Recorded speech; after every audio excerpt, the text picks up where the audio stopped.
After years of being viewed as underdogs and constantly overlooked by the rest of the NFL, the Detroit Lions are no longer being overlooked by anybody. But for Dan Campbell, that does not mean that for the schedule that's coming up that they have games that are circled and that they are gunning for some teams. We're going to talk about it in this episode, folks, so stay tuned. What are we? What makes us what we are and what we're going to be? It's grit. It's what we started with last year, guys. Doesn't matter if you have one ass cheek and 3 toes. I will beat your ass. Can definitely compete with the big dogs. 10, 5, end zone, touchdown, Detroit Lions. You guys are unbelievable, man. I'm telling you. We are driven by Detroit. Hello, old Detroit Lions fans, and welcome on back to yet another episode of MCM Motor City Mania. I'm your host, David T. Pike, and as always, we're diving on in. But before we dive on in, again, I want to remind everybody that tomorrow, June 13th at 3855 Lapeer Road in Flint, Michigan, from 11 a.m. to 6 p.m. at the Rena Center that is at that address, there is going to be a great community event. There's going to be a great amount of deals that is going to be happening at the store. They're going to have 50% off of select items within the store. There's going to be penny down starts any new agreement on any item of your choice within the store. There's going to be food. There's going to be, catering trucks. There's going to be barbecue. There's going to be music. There's going to be games. And as an added bonus, I will be making an appearance via a phone call for anybody that wants to show up and talk to me about the Detroit Lions while they are there. So that way we can have great conversations, and that way you guys can have a chance to not only meet my wife who works at the location, but that way you guys can also talk to me as well. So why would you not want to go to the event? Make sure you tune in. Make sure you go there. It's going to be a lot of fun. And with that, let's dive into the content. So, here's the thing, folks. We all know that when Dan Campbell steps in front of a microphone, you definitely need to be paying attention. This guy, I have literally put quotations around him in the sense of he is a walking soundbite machine, because anytime that man talks, you have to pay attention, because he is 9 times out of 10 going to say something that is very memorable, and you do not want to miss it, and you don't want to miss a chance to record it so that way other people can hear it. Dan Campbell is that way because of just the type of person that he is. He's a very forward person. He's very honest. He's very genuine. I'm going to be honest, from what I have seen of him, I don't think there's a single dishonest bone in his body. But the point of the matter is that with Dan Campbell, when he says something, you need to pay attention, because it definitely comes from the heart, and he means exactly what he says. Now, what exactly am I talking about? Yesterday, in a quote, Dan Campbell was talking to, I think it was Jonathan Allen of CBS Sports. I could be wrong, but I know it's CBS Sports. And within the whole interview, the whole conversation going back and forth between the interviewer and himself, Dan Campbell was talking about how, the fact that the Lions used to be underdogs, they used to be constantly overlooked, but nobody's overlooking them now. It's like, listen, people are now gunning for us. We are now the hunted rather than, the hunter trying to come after people. People are coming after us. But Dan Campbell said something very, very specific in regards to that whole approach, in regards to that whole mindset. And I'm going to read the quote here. I've got it pulled up on my computer, so you're going to hear a click or two in the background here. But this is the quote, and I'm going to read it right now. Dan Campbell said, "I think our guys know where we're at." And again, it was Jonathan Jones of CBS Sports he's talking to. He said, "I would say this. The motivator is we still have things that we circle too. We have our own shit list. So we are the team with the target on our back. But we've circled some people too now. We have targets too." Now, that right there is a very, very interesting quote, because it tells me this right off the bat. It tells me that the Lions specifically have people that they are gunning for. They specifically have teams, games that they have definitely circled, that they are definitely taking a much more keen interest and have a higher motivation factor for, rather than just a normal game. Now, what exactly am I referring to here? I would say that based upon the schedule that I am looking at right now, I would think that there are 4 or 5 games that the Lions are realistically going to have circled for this year. Some that are due because of the fact of what's going on this season, and most of them because of what has happened in the past. Wink, wink, nudge, nudge. That ought to give you guys a bit of a clue as to who I'm referring to here. But I figured having that quote, that would be the jumping board, if you will, to kind of start talking about this content here. So, Who exactly do I think the Lions have circled on their schedule this year? Who do I think Dan Campbell and the Lions are specifically gunning for? They are specifically like, okay, you are on our crap list. You are on our list of we want to absolutely get some revenge, extract a pound of flesh against you. Number one game, in my opinion, without a shadow of a doubt, 49ers. It's got to be the San Francisco 49ers. And I mean, for crying out loud, this one doesn't take a whole lot of thinking to figure it out. We go to San Francisco for the NFC Conference Championship game last year. We are up 17 points at halftime. We're up 24-7. It looks like the Lions are about to coast their way to their first Super Bowl. And what happens? The Lions go into a slumber party on both offense and defense in the second half, and they wind up losing a game by 3 points when they were up by 17 at halftime. I can tell you this right now. That right there ought to, just absolutely infuriate the Lions. And I'm sure it still does, and I know that Dan Campbell has talked about it, how it absolutely infuriates them. It motivates them. It gets them fired up. And it's like, listen, I look at the 49ers, and it's like, the Lions are not mad. They're not circling that game because they view the 49ers as an inferior opponent. They're not an inferior opponent. The Lions, I would consider right up there with the 49ers because you have to take a look what the 49ers have. They have Brock Purdy. They have Christian McCaffrey. They have Deebo Samuel. They have George Kittle. They have Trent Williams. They have Bosa. I mean, for crying out loud, they have got a roster that is stacked from top to bottom. And it's like the Lions are looking at that game and it's like, okay, we should have gone to the Super Bowl last year, not you. We should have won that game last year, not you. They respect the opponent. They respect the 49ers. But that does not mean that they're not going into that game with a huge-ass chip on their shoulder, and they're going to be like, okay, we are going to right some wrongs from last year. We're going to get some revenge. We're going to extract our pound of flesh. I guarantee you this. The 49ers game, that has got a big old circle around it. I have no doubt about that in my mind. That's game number one. Game number two. No, you don't have to think too hard on this one either. The Dallas flippin' Cowboys. Oh, my Lord. I'm telling you this right now. This team, I don't know what it is, but the Dallas Cowboys always seem to get the benefit of the doubt whenever they play the Lions. Let's first and foremost go back to just last year when I'm talking about this. Lions, they're at the very end of the game. They score a touchdown. Jared Goff to Amon-Ra St. Brown. They decide to run a two-point conversion. Trick play. Get it to Taylor Decker on a tackle-eligible throw. Oh, as everybody knows, the ref throws a flag, says that Taylor Decker didn't report as eligible, and the Cowboys wind up winning the game.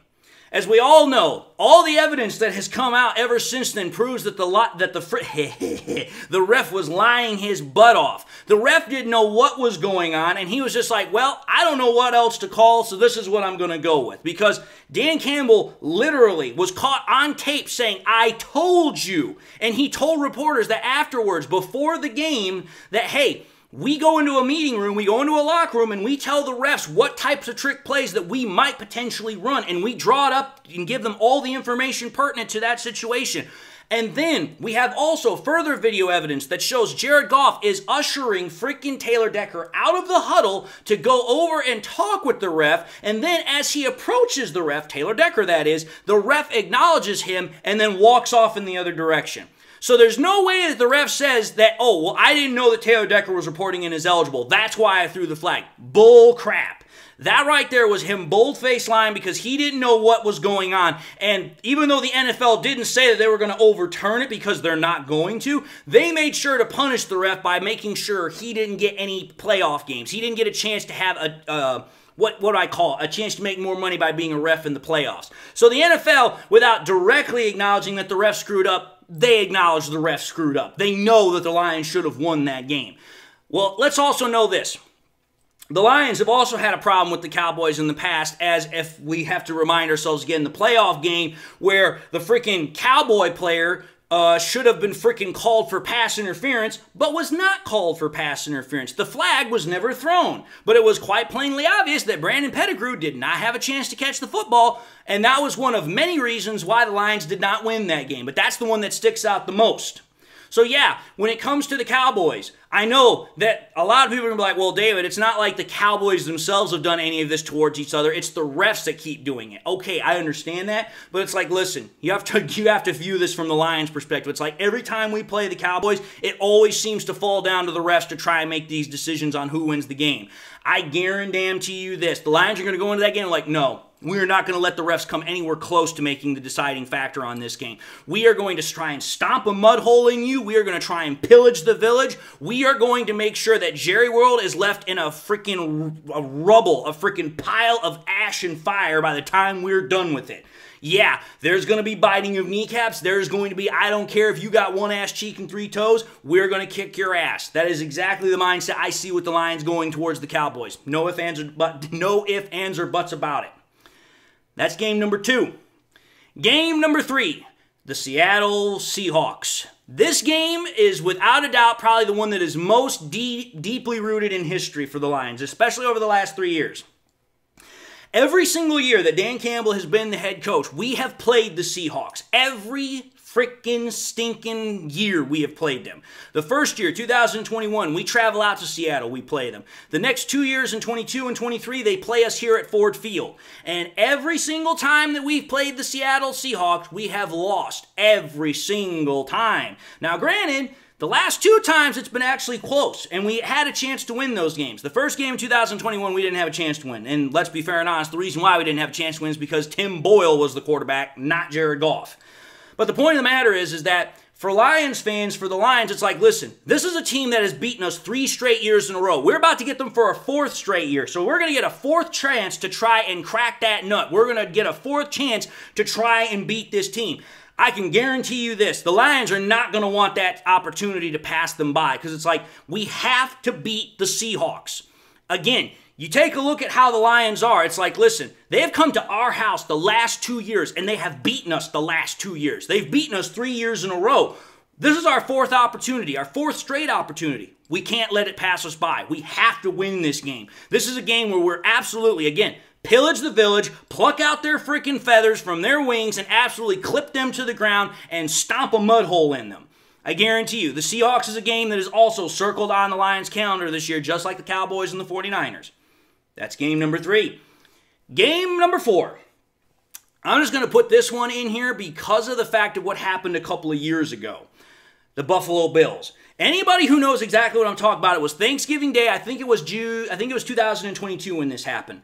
The Bills come to town and we play them, and it is a literal back and forth game. It is a really, really good game against us and the Bills. And the Bills somehow, by just a squeaking effort, they find a way to win the game. And that was the game that everybody remembers because Stephon Diggs, who was with the Bills at the time, now he's with the Texans, but him and his quarterback Josh Allen, they have like this just, like, I don't even know how you want to describe it. They have this hug where they're just like, oh my God, I'm so glad we won this game because they were trying their damnedest to beat the Lions. And you have to understand something. In 2022, the Lions did not quite have the kind of reputation that they have right now as, okay, these guys are tough, they're physical, they're going to win all the way. We were building that reputation, but we weren't there just yet. And the Bills at the time were considered AFC contenders, AFC favorites to go to the Super Bowl. So the fact that the Lions were giving them a good run for their money on Thanksgiving Day, a nationally televised game, yeah, the Bills were freaking crapping both pant legs and they're like, dude, we are about to lose this game, which is why Stephon Diggs and Josh Allen, they've just let out this, like, the collective sigh of relief that, oh my God, the game is over. We finally won. We don't have to worry about the Lions beating us. I guarantee you this, the Lions are going to look at the Bills and like, oh yeah, we're going to correct that wrong too. We are going to go into that game and we are going to, again, get some revenge, extract a pound of flesh, and we're going to let you know that the Lions are better than the Bills. That's game number 4. Game number 5. I threw this game in here because I'm telling you this right now, I have just about had it with these damn fans that are called Chicago Bears fans. They're absolutely loony right now. The Bears game that is at Ford Field, because we play them twice at the end of the year, but the first game we play them is at Ford Field, so that's the game I'm going to have as the circled one. Oh my freaking Lord. I don't know why Bears fans are absolutely just losing their minds, but they think that just because they drafted Caleb Williams that, oh, the Messiah has all of a sudden come. We are now going to take over the North and nobody's going to stop us. Time out, pump the brakes, check yourself. I don't care what Nick Wright says about, oh, the freaking Bears, they could go somewhere. They could win the NFC and go to the Super Bowl. Nick Wright is an idiot. I'm sorry. I do not see how the Bears, being 7-10 last year, are all of a sudden going to beat out the Lions, the Cowboys, the Eagles, the 49ers, and go all the way to the Super Bowl. That is not going to happen. It sure as hell is not going to happen with Caleb Williams in his first year. I don't care how great of a generational quarterback he may or may not be. The point of the matter is, the Lions won the NFC North last year. The 49ers got to the Super Bowl last year. You've got to go through the big dogs first before you just start talking about, oh, well, we think the Bears are going to do this just because they drafted some really special players in the draft. Okay, I know this as much as anybody else. When you draft rookies, it's a 50-50 gamble at best. Just because they might be considered a generational talent does not mean that they're going to play like a generational talent. Ryan Leaf, Jamarcus Russell, dare I say more? My whole point is this. I guarantee you, I've said this before in the past, the Lions, they don't listen to the conversations that go outside the building. But I guarantee you this. They hear them. I guarantee you this. They see the social media fuzz about all these Bears fans that are thinking, oh, we're going to freaking knock off the Lions. We're going to knock them down off their perch. They're going to go back to the basement.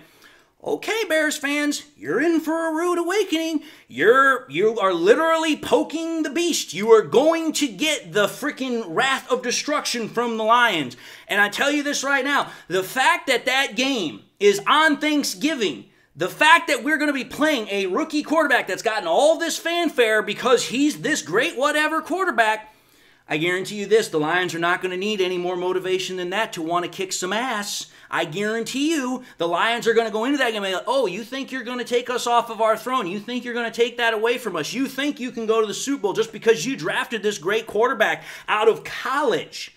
You think that?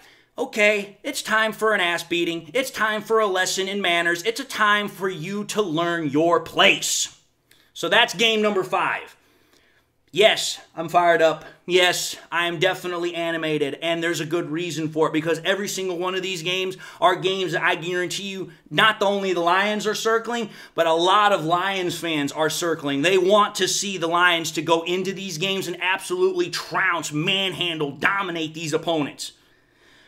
But anyway, I'm going to end this episode because I am sweating and I have been trying to get this episode done now for at least a good 17 different takes because I'll tell you what, when you get as animated as I do, you trip over your tongue and it's like, well, I got to start over. But anyway, having said that, I'm going to end the episode and say thank you all for watching another episode of MCM Motor City Mania. If you like what you saw, by all means, I highly encourage y'all to watch the next episode. Also encourage y'all to do one of these 3 things, like, comment, and subscribe to the channel. If by chance you subscribed in the past and you forgot to do so at the time, or you just subscribed and you not had a chance to do so, again, highly encourage y'all to subscribe, but I also encourage y'all, please, make sure you hit that bell notification icon as well that is right next to that button, so that way you guys never miss any more content that I push out. Again, we want to make sure you guys keep coming back, so please push that button. I also encourage y'all, please, to share the content with your Lions friends and family members. Share here on YouTube, share it on Twitter, share it on Facebook, share anywhere and everywhere you can with everybody and anybody that you can.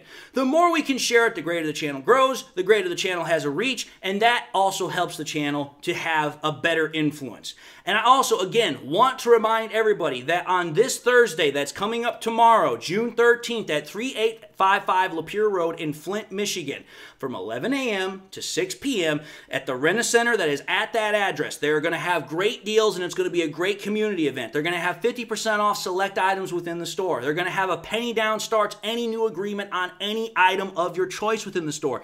They're going to have food from catering trucks. They're going to have barbecue. They're going to have music. They're going to have games. And again, I will be on a phone call with anybody that wants to talk Lions with me, wants to have a chance to, get my input, talk, ask me questions about the Detroit Lions. Again, it's going to be a great event. It's something you're not going to want to miss, so make sure you show up tomorrow. Make sure you're there. You don't want to miss it. And with that being said, I hope you all enjoyed the content. I hope you all have got something in your life that makes you happy, makes you smile. And I just want to say, God bless, and until the next time we meet, and hopefully talk tomorrow, I'll see you all in the next episode.